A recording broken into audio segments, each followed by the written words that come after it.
दोस्तों finally RBI जाग गया है और इंडियन मार्केट सिस्टम में 2 लाख करोड़ से रुपए ज्यादा डालने वाला है।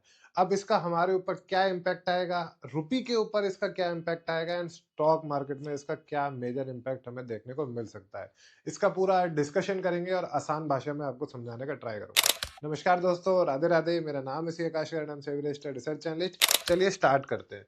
दोस्तों यहाँ पे अभी कुछ दिनों से हो क्या रहा था, हर एक इन्वेस्टर वरी था। किस चीज से? क्योंकि रुपी बहुत ज्यादा वीक होता जा रहा था। अराउंड $92 का भी हम रेट टच कर चुके थे, यानी कि 92 रुपीज पे हम आ चुके थे $1 के मुकाबले। मार्केट में वोलिटिलिटी बहुत ज्यादा थी, आप लोगों को पता ही है। 200 रुपए, 300 रुपए ऊपर नीचे ये सब चीज निफ्टी में चल ही रहा था। उसका एक मेजर इम्पैक्ट था। उसके बाद बैंकिंग सिस्टम में बहुत ज्यादा लिक्विडिटी टाइट चल रही थी।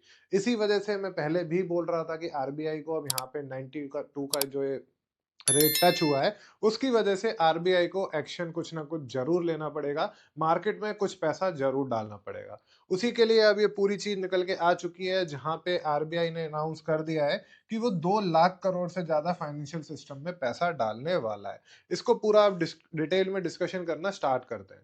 दोस्तों सबसे पहले यहाँ पे 3 तरीके से आरबीआई पैसा डालने वाला है। सबसे पहले खरीदने वाले हैं गवर्नमेंट बॉन्ड को। ओपन मार्केट ऑपरेशन से गवर्नमेंट बॉन्ड को खरीदने वाले हैं और खरीदने वाले हैं करीबन 1 लाख करोड़ के बॉन्ड।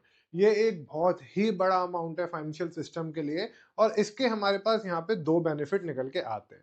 दोस्तों जब भी आरबीआई जो होता है वो बॉन्ड्स खरीदता है गवर्नमेंट के, जो इंटरेस्ट रेट्स होते हैं, जो बॉन्ड का इंटरेस्ट रेट होता है, वो हमें देखने को मिलता है कि कम हो जाता है। और जैसे ही इंटरेस्ट रेट्स यहाँ पे आप देखोगे, जो ये गवर्नमेंट बॉन्ड्स होंगे, इनका जो इंटरेस्ट रेट्स होगा, वो हमें यहाँ देखने को मिलता है कि इंटरेस्ट रेट्स कम हो गए। और जब बॉन्ड्स के इंटरेस्ट रेट कम होते हैं, उसका सीधा सीधा इम्पैक्ट आता है स्टॉक मार्केट में। स्टॉक मार्केट में जो पैसा होता है वो ज्यादा लगने लग जाता है। इन्वेस्टर्स भी हो गए या एफआईआई हो गए, वो आपको देखने को मिलेगा वापस से मार्केट में एक्शन डालना स्टार्ट कर देते हैं, यानी कि हमारे स्टॉक मार्केट में पैसा डालना स्टार्ट कर देते हैं। तो ये होता है सबसे बड़ा एक पॉजिटिव इसका, ओपन मार्केट ऑपरेशन से गवर्नमेंट बॉन्ड खरीदने का। इसके बाद दूसरा जो होता है, आरबीआई जब बॉन्ड बाई करता है तो बैंक्स के पास यहाँ पे बहुत ज्यादा पैसा आ जाता है। ये जो न्यूज है सबसे ज्यादा पॉजिटिव होती है बैंकिंग इंडस्ट्री के लिए। तो यहाँ पे बैंक्स को ज्यादा पैसा मिलेगा। अब सीधी बात यहाँ पे आप ये समझो, बैंक्स पैसा अपने पास तो लेके बैठता नहीं है, वो आगे हम जैसे लोगों को ही आगे इंटरेस्ट पे लोन देता ही है। तो ओवरऑल जो पूरा फाइनेंशियल सिस्टम होता है, वहां पे ये पैसा आता है। पैसा आएगा, लिक्विडिटी बढ़ेगी एंड मार्केट के अप चांसेस के चांसेस हो जाते हैं। तो ये हो गया सबसे पहला पॉइंट। ये 2 तरीके से यहाँ पे 1 लाख करोड़ का पैसा डालने वाले हैं। एक आई थिंक इन्होंने न्यूज डाली है कि ये 1 फरवरी को डालेंगे एक अमाउंट, एंड उसके बाद आई थिंक 12 फरवरी या 15 फरवरी के आसपास दूसरा अमाउंट भी यहाँ पे डालने वाले हैं।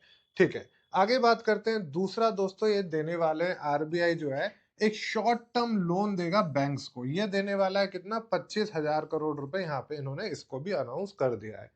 अब यहाँ पे बैंकिंग इंडस्ट्री को लिक्विडिटी की बहुत ज्यादा प्रॉब्लम आ रही थी। वो आगे लोन नहीं बांट पा रहे थे। आगे जब लोन नहीं जाएगा तो हम जैसे लोगों के पास पैसा नहीं आ पाता। तो उसके हिसाब से भी यहाँ पे बैंक्स को प्रॉब्लम आ रही थी।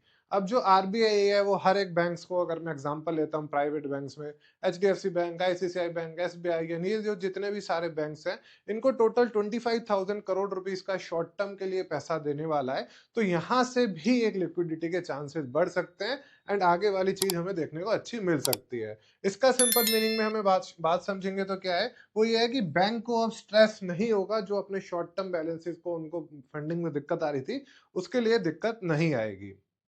आगे बात करते हैं।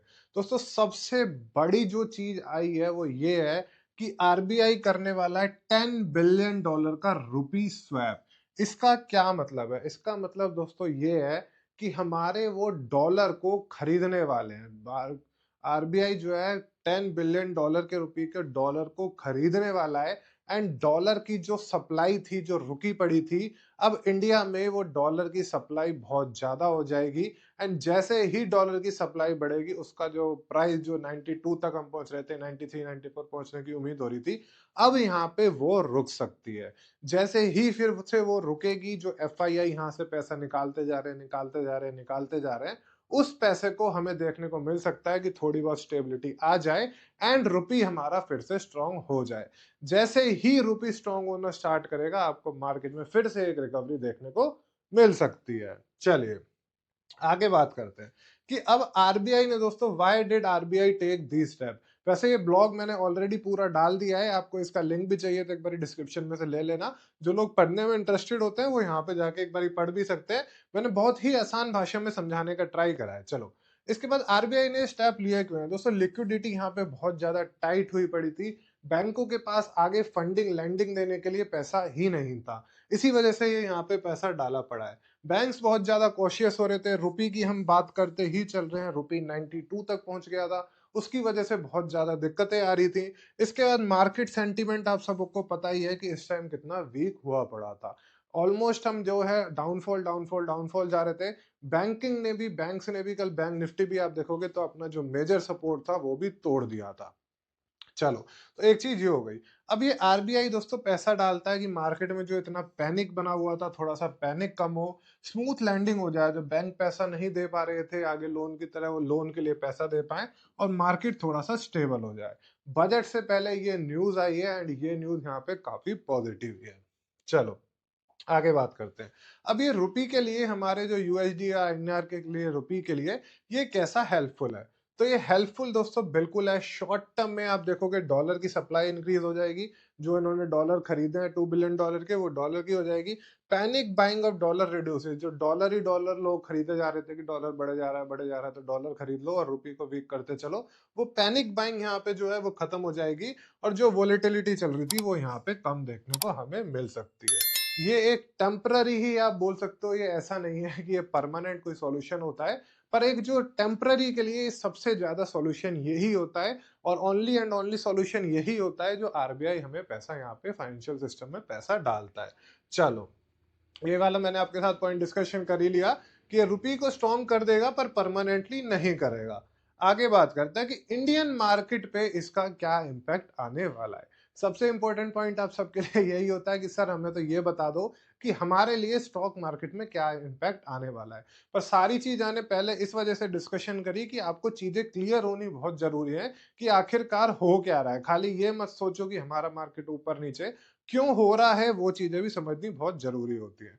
तो यहाँ पे हम समझते हुए चलेंगे, मैंने आपको पहले ही बताया कि बैंकिंग के लिए, बैंक अब आपका चाहे पीएसयू बैंक हो चाहे प्राइवेट बैंक हो, दोनों के लिए ये सबसे ज्यादा न्यूज जो होती है बैंकिंग के लिए ही बेनिफिट होती है। तो आप पीएसयू बैंक चाहे प्राइवेट बैंक दोनों को देखते हुए चलना।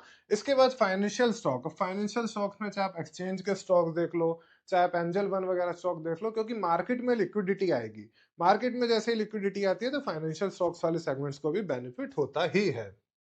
चलो, मोर लिक्विडिटी होगी, मोर मोर लैंडिंग होगी, लोअर स्ट्रेस होगा, तो बेटर प्रॉफिटेबिलिटी भी यहाँ पे हमको देखने को मिल सकती है।